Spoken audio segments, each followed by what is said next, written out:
Hey guys, this is, I think, maybe the fourth pop-up.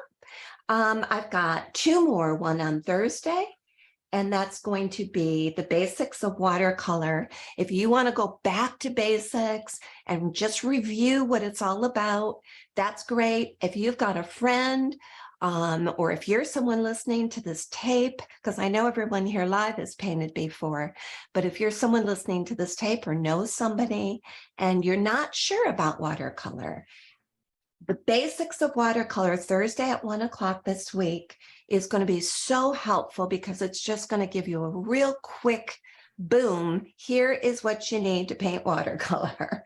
And I'm excited to teach that.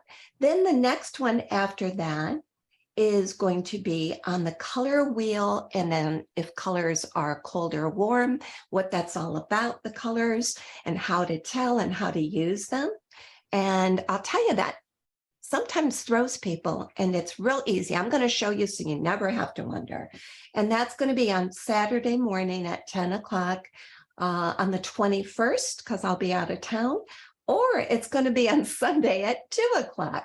I'm still trying to sort out which you would prefer. So if you're listening and have an opinion, let me know.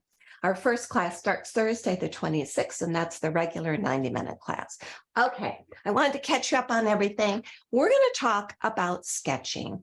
Now, I always tell people you don't need to sketch. I can't tell you how many times people say, I wish I could paint with you, Cindra, but I can't even draw a straight line. And I always think, well, you don't need to draw a straight line. First of all, if a straight line is required, we'll use a ruler. And I know they're saying it facetiously, but underlying of that comment is people think you must draw to be able to paint. They're two separate skill sets. If you can do both, more power to you. But there are times you want basic shapes and you don't want to get hung up. So let's talk basic shapes on people. I just sketched a whole little group of people walking, and I want to show you, if you've got a scratch paper, I want to show you large so you can see it. They look weird large, these characters, but they're so fun to do and they're super easy. So here we go. You can use any pencil, or you can grab out, these are some of my graphite pencils that, these are Noors. I also have some Kohl brand. I have some different brands over the years that I've used. And as long as they erase well, it's fine. And you don't have to go crazy and buy any special pencils. But if you are interested and this is fun for you, those erase well, they lay down well. I usually like a 6B or an 8B is my preference, but today I'm just using a good old paper mate with you. So the first thing I want to do, I'm going to do two people. So let's start on the left side first, if you're doing it with me. I'm just doing an oval, and I don't even mind if it's a messy oval. So here we go. I've got a little oval coming. If you think perfection matters in these kind of sketches, you're really going to have your eyes opened. It doesn't matter. In fact, you don't want it, because you don't want these shapes to come off like they're little shapes that you've, what do I want to say, like geometric shapes that you fitted on a page. You want them to look imperfect because people's bodies have different shapes in them. So that's the first shape you're going to do. Then you're going to do a head, and the head is going to be out of proportion. That's one of my secrets when I do these kind of characters. If I do a big neck and I do a head, it always looks weird. So I don't know why. I'm just going to show you my way to put these. Now, these are people in the distance that you insert in landscapes. Okay. These aren't close-up people that are very well detailed in proportion.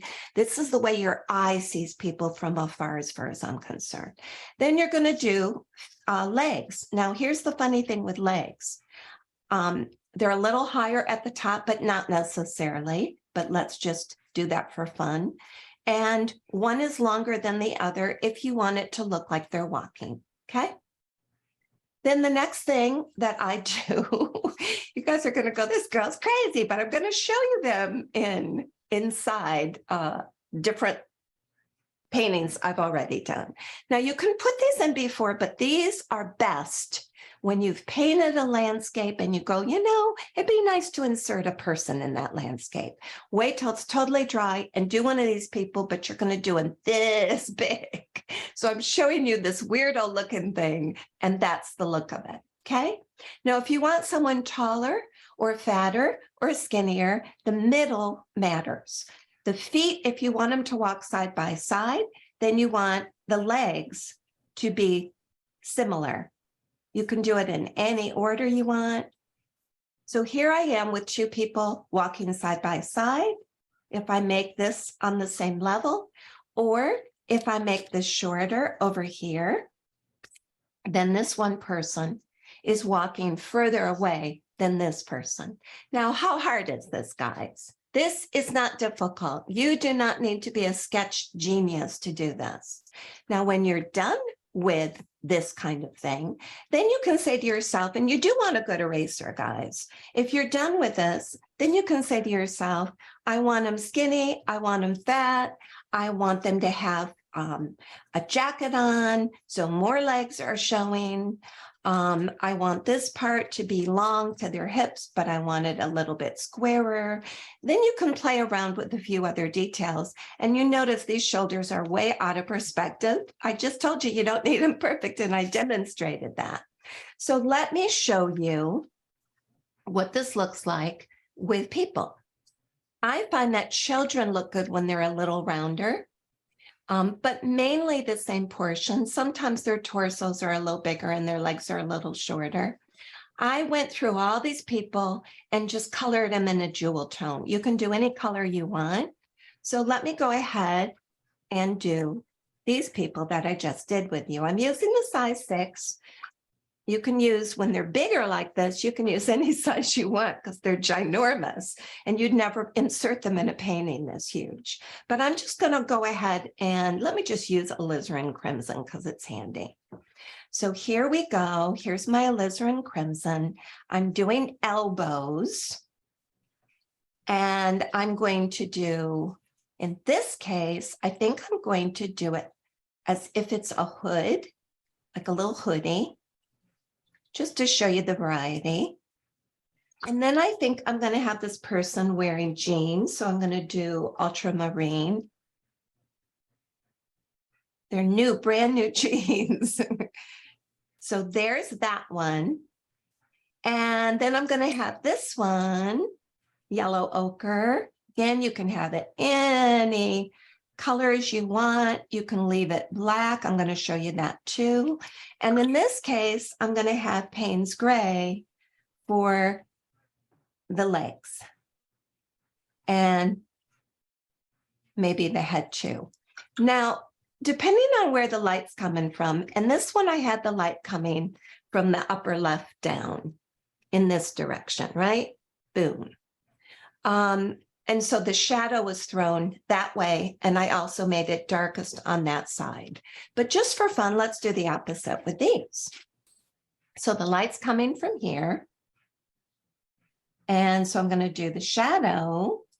I'm going to do just washed out Payne's gray, just like that on both of these. And then I'm going to take their color and make it a little, oops, I did the opposite, sorry. The light's coming from the other way. So I'm going to make their color be a little bit darker on their other side. Again, if the light's going that way. So I'll do this leg a little darker on one side. And I'll do the hoodie a little darker on one side. Of course, you can always do a darker shade in general, but I'm just kind of trying to give you the gist of the concept so I can show you how it works. So there you go. The sun's coming from here. You got the darker side on this side, and on the legs, you have two legs. One leg is longer than the other one. The head is smaller than you think it should be.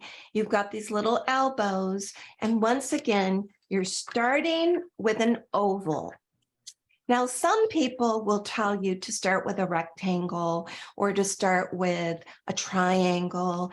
I like ovals because you can manipulate the way it's going to look. All of these are ovals that I started with, some thinner, some darker. So let me show you how to put it in a painting.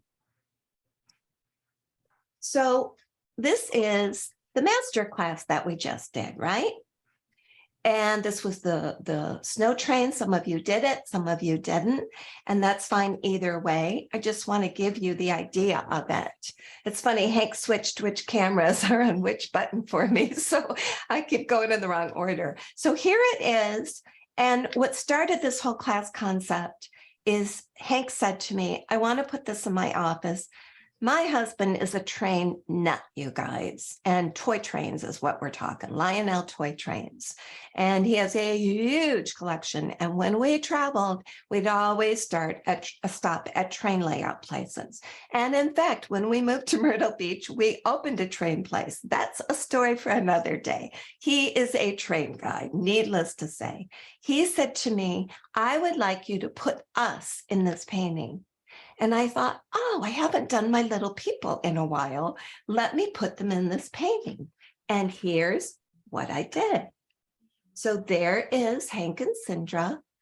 And this is exactly started with the oval, started with the legs down. In this case, I don't know if I did one shorter. Yeah, Hank's is one shorter. I did red for a jacket I have. I had tan for a jacket he has. Now, these people are not detailed human beings. But is there any question you've got two people standing in the cold, bundled up, watching a train pass? And does it not change the whole feeling of the painting? Because now you have inserted human beings. You've inserted people. What are they thinking? Why are they there? Are they getting ready to wave somebody goodbye? Or did they just come out to see this train go by? So it changes the whole feeling of it. And you now know my secret of those people. It's really, really simple. Now, I know most of you, and I know that you'd be slaving over these people. By the way, won't you be glad when I changed my polish?